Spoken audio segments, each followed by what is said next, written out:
Hello everyone, welcome to computer classes. Now CTET complete form कैसे करना है, तो ये 3 स्टेप में होगा। पहला स्टेप होगा कि आपको रजिस्ट्रेशन करना होगा। सेकेंड स्टेप है कि फॉर्म को अच्छे तरह से फिलअप करना है, और तीसरा है कि एग्जामिनेशन फ़ी करना है।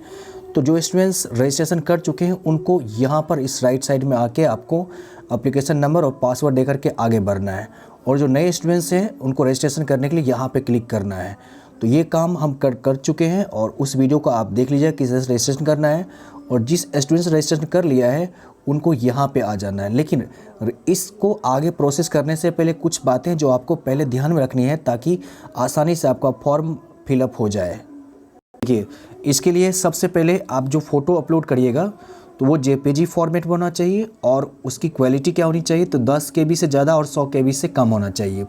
उसके बाद साइज़ दिया है सिग्नेचर का 3 KB से ज़्यादा और 30 KB से कम होनी चाहिए, और जो डायमेंशन है वो 3.5 से 4.5 है, तो इसको देख लीजिएगा। और जो सिग्नेचर अपलोड करना है वो 3.5 से 1.5 के बीच में होनी चाहिए। इसको आपको पहले से रेडी रखना है, राइट। चलिए अब आगे बढ़ते हैं। यहाँ से हम लोगों ने ऑलरेडी रजिस्ट्रेशन कर चुके हैं, तो यहाँ से एप्लीकेशन नंबर डाल लेते हैं और पासवर्ड डाल लेते हैं, फिर आगे बढ़ते हैं। जैसे इसको डाल लीजिएगा, उसके बाद ये जो कैप्चा यहाँ पे दिख रहा है इसको यहाँ पे फिलअप कर देना है। एप्लीकेशन नंबर और पासवर्ड डालने के बाद इस कैप्चा को यहाँ पर फिल कर देना है, और उसके बाद आपको साइन इन पर क्लिक कर देनी है। जैसे ही कर लीजिए क्लिक, इसके बाद इस तरह का इंटरफेस खुल जाएगा। यहाँ पे लिखा रहेगा कंप्लीट एप्लीकेशन फॉर्म, तो इस पर आपको क्लिक कर लेनी है। जैसे आगे बढ़िएगा तो यहाँ पर देखिए, सबसे पहले आपका पर्सनल डिटेल्स यहाँ पर कहा जा रहा है। जैसे आपने रजिस्ट्रेशन के समय किया था, तो ये सब ऑलरेडी आपको इसमें है भरा हुआ। बस यहाँ से अब करना है, नेशनलिटी भरना है, कैटेगरी OBC EBC जो भी है, जनरल EWS जो इसमें कलेक्ट कर देनी है। उसके बाद पर्सन विद डिसेबिलिटी, विकलांगता पूछी जा रही है तो वो, और एम्प्लॉयमेंट स्टेटस यहाँ पर फिल कर लेना है, राइट। उसके बाद यहाँ पर नेशनलिटी इंडियन, कैटेगरी आप OBC ST जो भी है इसको भर लीजिए। डिसेबिलिटी है तो यस करना है, नो तो नो। और उसके बाद एम्प्लॉयमेंट स्टेटस में डालना है कि अगर देखिए आपने अगर NIOS से किया है तो आप एम्प्लॉयड एज टीचर के रूप में यहाँ विकल्प भर लीजिएगा। उसके बाद देखिए यहाँ पर कैप्चा आ रहा है भरने के लिए, इस कैप्चा को भर के सेव एंड नेक्स्ट कर लेनी है। उसके बाद यहाँ पर सेव एंड नेक्स्ट पर क्लिक कर लीजिए। उसके बाद इस तरह का कुछ इंटरफेस सामने आ जाएगा। देखिए आपका कॉन्टैक्ट डिटेल हो चुका है, पर्सनल डिटेल हो चुका है, अब कर रहा है अप्लाई फॉर, तो इसको डिटेल करना है। उसके बाद क्वालिफिकेशन डिटेल है, उसके बाद अपलोड फोटो एंड सिग्नेचर है, फिर आपको सिलेक्ट चॉइस करना है सेंटर, और फाइनल सबमिट करना है। तो अभी अप्लाई फॉर यहाँ पर क्लिक कर लीजिए। तो यहाँ पर ऑप्शन देंगे पेपर 1 के लिए, पेपर 2 के लिए, बोथ पेपर दोनों पेपर के लिए। तो आप अपनी सुविधा अनुसार अगर आप दोनों पेपर का एग्ज़ाम देना चाहते हैं तो बोथ दोनों ही सिलेक्ट कर लीजिए, अदरवाइज आप 1 to 5 के लिए सिलेक्ट कर सकते हैं। उसके बाद लैंग्वेज 1 और लैंग्वेज 2, तो आप अपने सुविधा अनुसार लैंग्वेज का सिलेक्शन कर लीजिए। ज़्यादातर स्टूडेंट्स हिंदी इंग्लिश और हिंदी संस्कृत सेलेक्ट करते हैं, अदरवाइज जो भी है आपका उसके अकॉर्डिंग आपको सेलेक्ट कर लेनी है। इसके बाद यहाँ पर है मिनिमम एजुकेशनल क्वालिफ़िकेशन, तो इसमें सेलेक्ट कर लीजिए।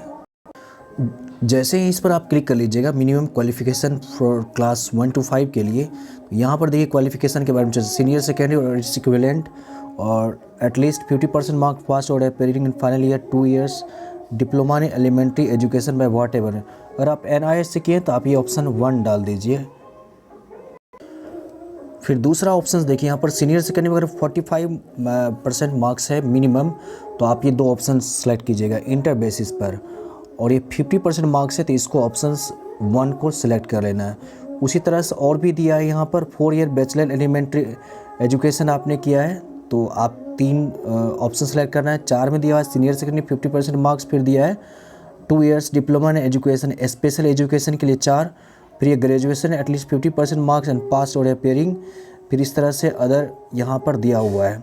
तो आप इसको देख सकते हैं, पोस्ट ग्रेजुएशन है 60 इस तरह से। तो सिंपली आपने NIS से DLED किया है और इंटर में आपको 50% मार्क्स और इससे ज़्यादा है तो आप 1 को क्लिक कर लीजिए, ठीक है। उसी तरह से जब आप नीचे आइएगा तो मिनिमम एजुकेशन क्वालिफिकेशन 6 to 8, तो 6 to 8 में जो है DLED या BEd तो है ही, बट इसमें ग्रेजुएशन होनी चाहिए, ग्रेजुएशन एंड पास्ट और अपेयरिंग इन फाइनल ईयर और 2 डिप्लोमा एजुकेशन है लिखा हुआ यहाँ पर, और at least 50% marks either in graduation और इन पोस्ट ग्रेजुएशन B.Ed 3 नंबर में देखिए graduation with 45 marks and past और अपीयरिंग इन द फाइनल। इस तरह से इसको ध्यान से पढ़ लीजिएगा और उसके बाद जो है आप यहाँ पर दे सकते हैं। तो जिसने भी DLED किया है और ग्रेजुएट है तो आप ऑप्शन नंबर 1 सेलेक्ट कर लीजिए।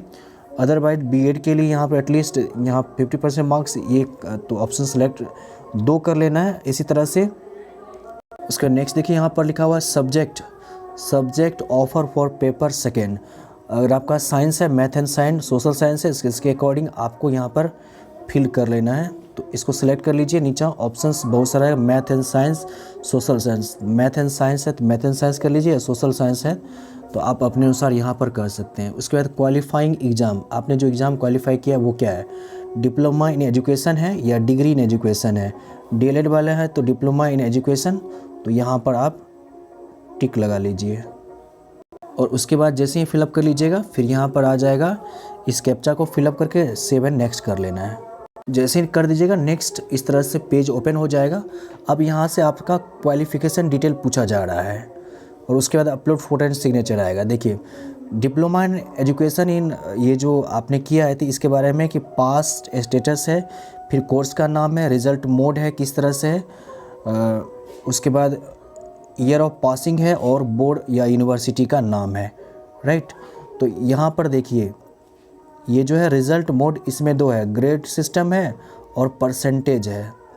तो परसेंटेज आप देख लीजिए अपना जो DLED किए उसमें किस तरह से दिया हुआ है, तो उसके अनुसार यहाँ पे कर लीजिएगा। पास स्टेटस है कि अपीयरिंग है या पास्ट हैं, तो पास्ट हैं तो फर्स्ट कर लीजिए, या अपीयरिंग है तो सेकेंड वाला पे जाके क्लिक करके देख लीजिएगा, अपीयरिंग भी कैंडिडेट्स भर सकते हैं, तो पास्ट पर यहाँ से भर लीजिए। उसके बाद ईयर ऑफ पासिंग, आपने किस साल पास किया है तो उसको यहाँ पर भर लेना है, 2020, 21, 19 इस तरह से दिया हुआ है। तो इसको आप अपने अनुसार देख करके आपका जो DLED का है उसको मार्कशीट देख करके यहाँ भर लीजिएगा ईयर। इसमें आप अपना बोर्ड या यूनिवर्सिटी का नाम टाइप कर सकते हैं, राइट। अदरवाइज अदर है, इसमें नहीं नाम आ रहा है तो अदर पर आप क्लिक कर लीजिएगा। अदर पर जैसे ही क्लिक कर लीजिएगा तो उसके बाद यहाँ से हो सके तो ये नाम भी पूछेगा तो उसको यहाँ पे भर देना है। याद पर देखिए आपने जैसे ही अदर टाइप कर दिया है तो ये पूछा जा रहा है कि बोर्ड या यूनिवर्सिटी का नाम यहाँ पे कर लीजिए। तो जो NIOS से है सीधा यहाँ पे टाइप कर लीजिए NIOS, इस तरह से आप NIOS टाइप कर लीजिएगा। उसके बाद नेक्स्ट देखिए यहाँ पर पूछा जा रहा है कि इंस्टीट्यूट का पिन कोड क्या है, तो पिन कोड आप पता कर लीजिए या किसी तरह से देख लीजिए, सर्च कर लीजिए। टोटल मार्क्स यहाँ पे लिखना है और उस टोटल मार्क्स में आपने कितना लाया यहाँ पर और उसका परसेंटेज निकाल के यहाँ कर दीजिएगा। क्योंकि आपने रिजल्ट मोड को किस में रखा, परसेंटेज में रखा है, इसलिए ये सभी फिलअप कर लेते जल्दी से। जैसे ये कर लीजिएगा तो ये परसेंटेज खुद आ जाता है।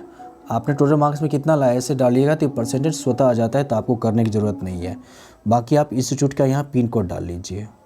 अगर आपने NIOS से DLED किया है तो उसका ये पिन कोड है 201309, तो इसको आप टाइप कर सकते हैं। जैसे आप पूरा फिलअप कर लीजिएगा उसके बाद फिर से आपको एक बार कैप्चा डालनी है और फिर सेव एंड नेक्स्ट पर क्लिक कर लेना है। जैसे ही आप qualification detail save and next कर दीजिएगा तो आप ये ले आएगा सीधा आपको अपलोड फ़ोटो एंड सिग्नेचर।